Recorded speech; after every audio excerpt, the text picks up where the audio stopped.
Now, Rick Dempsey with me and Dave Johnson. And Dave, when you look at this, everybody knows that there's a rebuild going on. What are your thoughts on what's the most needed thing in this draft to improve? Well, I think a lot of scouting directors and a lot of general managers always talk about taking the best player. And actually, I just had a conversation up in the press lounge about, who do you take? And a longtime writer was like, I think you got to take the shortstop. And I was thinking, from what I'm hearing, you got to take that catcher. I mean, good hitting defensive catchers are really hard to find.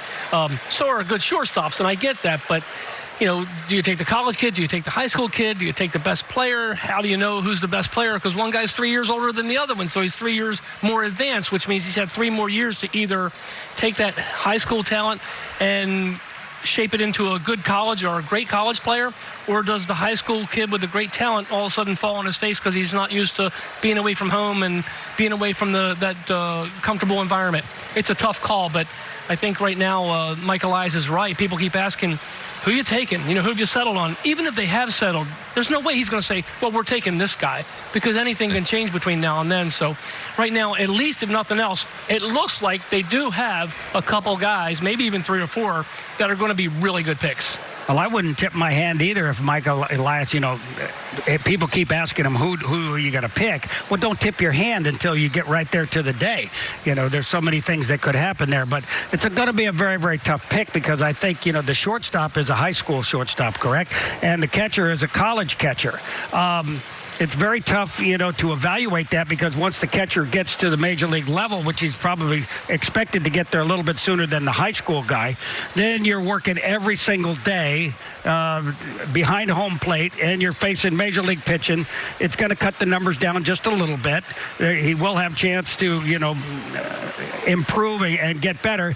What makes it such a tough call is the shortstop's a high school guy and the college kid. They're both very, very talented. Witt's got the advantage of having baseball in his family already. So you're looking at another guy like Cal Ripken, who came in with his father already in professional baseball and being able to teach him what goes on at the major league level. So it's going to be different and a very, very tough call. I don't think either way they go, we're going to be hurting. We're going to be in pretty good shape. Of course, Adlai Rutschman is that catcher from Oregon State that Rick and Dave were talking about. Dave, what about the international signings now? The Orioles have been lax in that in the past. It looks like they're going to plow right into it when they realign that money that comes out, I guess, in July, right? Yeah, and it doesn't look like they're going to make any of those big splashes. In other words, it's not going to be a $44 million or a $25 million guy from Cuba who's 23 years old and he's played in the Cuban League for 4 years and he's ready to step right into the big leagues.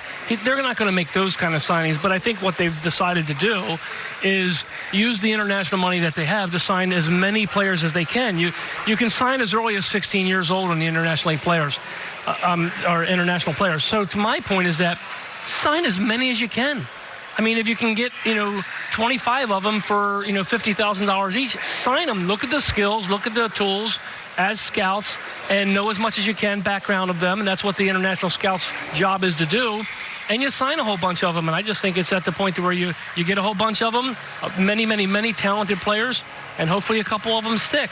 I never did like the idea of throwing all your money at 1 or 2 guys and hoping that guy ends up being the guy. I'd rather have about 15 or 20 to pick from. Probably going to get 2 or 3 out of that.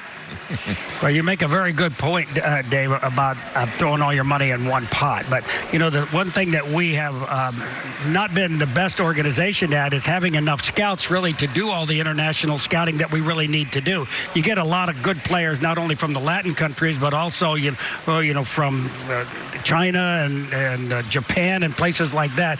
Get the Asian players to come in here, too, because there's some very, very good pitching. There's some very good power hitters. There's guys like that we haven't even seen. So it's another tough call, too, because we're just getting our feet wet as far as having enough people on board to give us the kind of advice that we need in the draft system altogether. Dave, we appreciate you stopping by. I know you're going to be doing the radio broadcast with Jim Hunter today on 105.7 The Fan.